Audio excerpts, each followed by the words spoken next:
dapat hindi naloko. Si Dr. Alfonso, isang mabuting tao. Doktora nyo. Number 2 sa balota.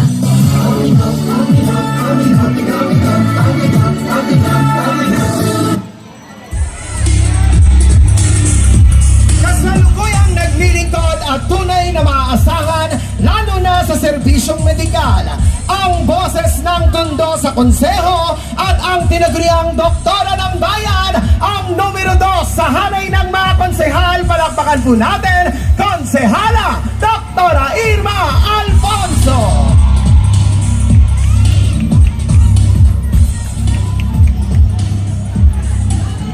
Magandang gabi po sa mga taga-Tondo!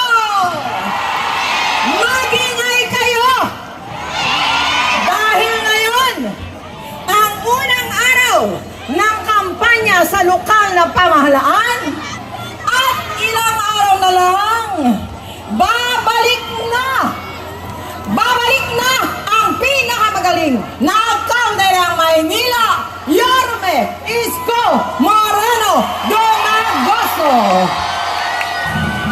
Siyempre, kasama si Chi Atienza at ang pinakamagaling na congressman, the working congressman na lahat na yata natulungan sa Tondo, Congressman Elix Janicio! Ako po, kilala niyo na ako. Mula 1998 hanggang sa kasalukuyan, pinagtiwalaan ninyo, tinangkilik ninyo. Maraming salamat po. Dahil sa inyo, nakakapaglingkod si Doktora Alfonso. Maraming salamat sa gabing ito, sinamahan ninyo ang buong Yormes Choice. Kaya lahat kami, sobrang nagagalak. Si Dr. Alfonso, nakita ninyo ang aking opening billboard. Lahat na yata ng programa ibinabako sa taong bayan. Noong una kong pumayo sa entablado, sabi ko bilang manggagamot, libre konsulta, libre gamot. Ginawa ko mula unang araw hanggang sa huling araw na ako ay inyong pagtiwalaan. Gagawin at gagawin ko. Si Dr. Alfonso, huling panikot.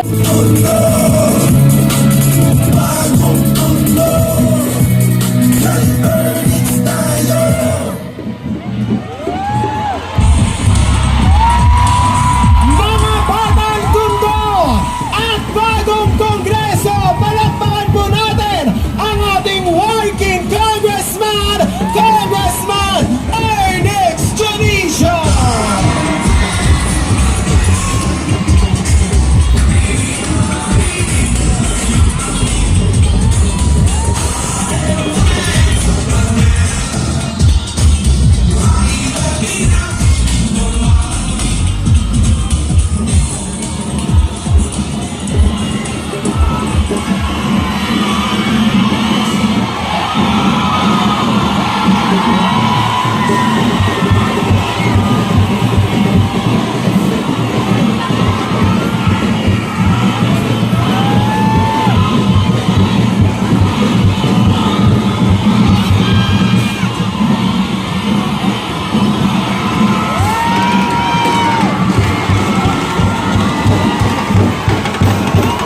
Hello! Hi! Mga batang Tondo, handa na ba kayo? Lalaban pa tayo! Ngayon, ang hudyat ng unang araw ng kampanya. Pero ito ang unang araw, ang simula ng tagumpay ng Yormes Choice.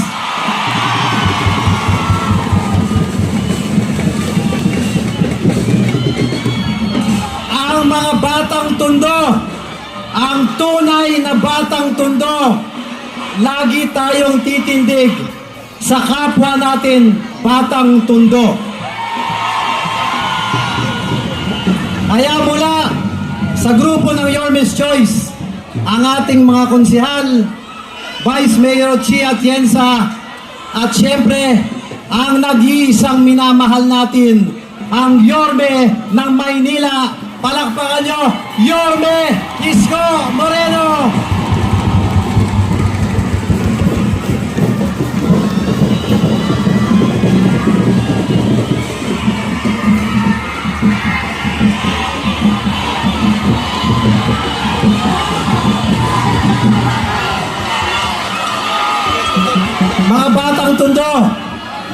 Mga batang tondo, ngayon, bukas, sa mga darating na araw, sasamahan niyo ba kami ni Yorme sa laban namin?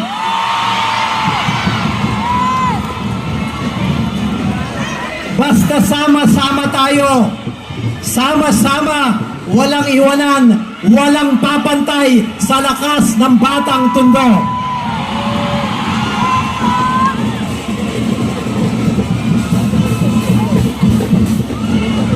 Mga batang tondo, ipakita natin ang lakas, ang tapang, at ipapakita natin na ang tunay na batang tondo, walang makakatapat sa atin.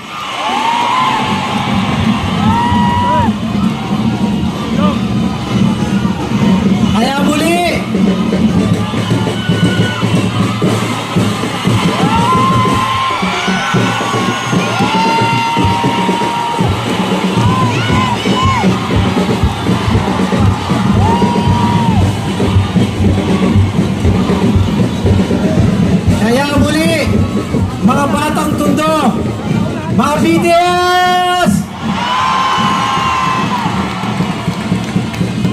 Muli, ako po, si Ernix Junicio, ang anak ni Jonix at ang tunay na congressman ng Tondo.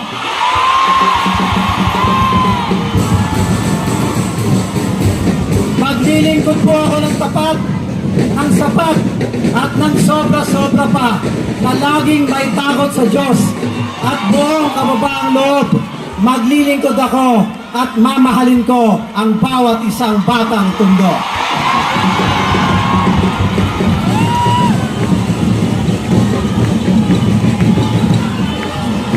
Kaya muli, mga batang tondo, kamao sa taas! Ilagay sa puso! Pagpalain tayo ng buong Megapal at Manila! God first! Salamat po!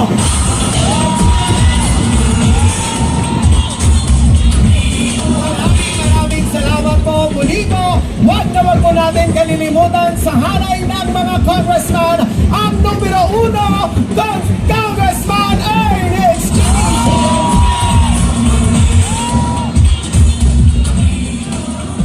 At sa mga pagkakataon po ito, nais ko lamang din pong bigyan pansin at daan ang tagapagsalita ng ating pong muling magiging senador, ang tinaguriang Mr. Malasakit. Siyempre, panoorin mo na po natin ang kanya pong OBB. Dahil sa malasakit, mas nailapit ni Senator Bongo ang medical assistance. Maraming salamat po. Siguro nakilala niyo naman kung sino si Senator Bongo. Isa lang po ang masasabi natin sa kanya. Kaya nga po siya tinawag na Mr. Malasakit dahil walang ibang ginawa kundi pagmalasakitan ang bawat mamamayang Pilipino. Palakpakan natin, Senator Bongo! Huwag niyo pong kakalimutan, number 28 sa inyong mga balota. Wala na pong ibang nagbibigay ng totoong serbisyo sa tao, nagmamalasakit palagi. Kapag may sunog, may bagyo, may lindol, may pagputok ng bulkan, maaasahan nyo, Senator Kuya Bongo. Huwag niyo makalimutan, number 28 sa inyong mga balota. Again, Mr. Mayor Isko Moreno de Bogoso, maraming salamat sa pag-imbita dito sa amin sa Maynila. Thank you so much. God bless.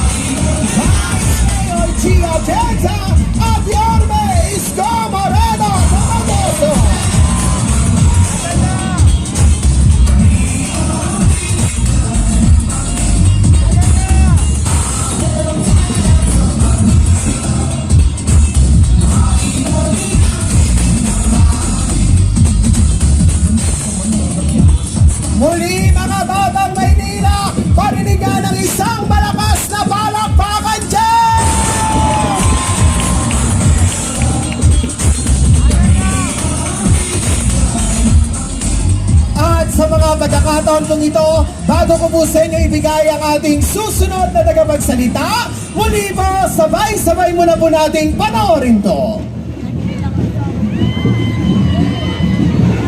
Ang ating number 1 sa hanay na mga Vice Mayor G. Atienza!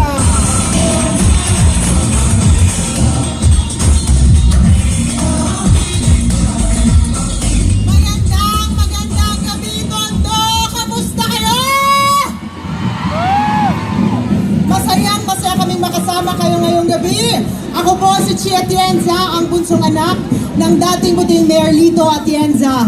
Ako rin po ang direktora ng Kababaihan ng Maynila at ngayon katambal ni Yorme Isko Moreno Dumagoso bilang kanyang vice-alkalde. Alam nyo, naniniwala ako sa tadhana.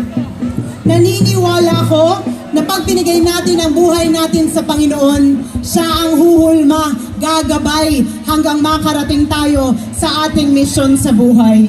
Alam ko ngayong gabi, narito ako sa inyong harapan dahil tadhana ako na maging vice-alkalde ni Yorme Isko Moreno Dumagoso. Nung bata pa po ako, ang pangarap ko ay maging isang misyonaryo. Noong panahon ng aking ama ay vice-alkalde ng Maynila, ako po ay naging aktibo para ipaglaban ang boses ng mga kabataan. At nung ako po ay nasa kolehiyo, ang kinuha ko pong kurso ay Political Science, Major in Governance. Hindi dahil ako ay nagbalak na pumasok sa mundo ng politika, dahil gusto ko lang maintindihan ang tamang pamamalakad sa gobyerno. Nung ang aking ama ay alkalde ng Maynila, ako po ay tumulong diretsyo sa tao. At nung siya ay buhay party list representative, ako po ang gumawa ng mga paraan para makalikom ng milyong-milyong halaga para makapagmahagi ng food boxes, bitamina, maintenance, at lahat ng suporta sa likuran. Ngunit kahit kailan, hindi niyo po nakita ang aking mukha. Hindi ko po talaga ito pinakita. Dahil para sa akin, mas importante na pag ako ay tumingin sa itaas, alam ng Panginoon na ginamit ko ang aking buhay para tumulong diretso sa tao bilang isang misyonaryo.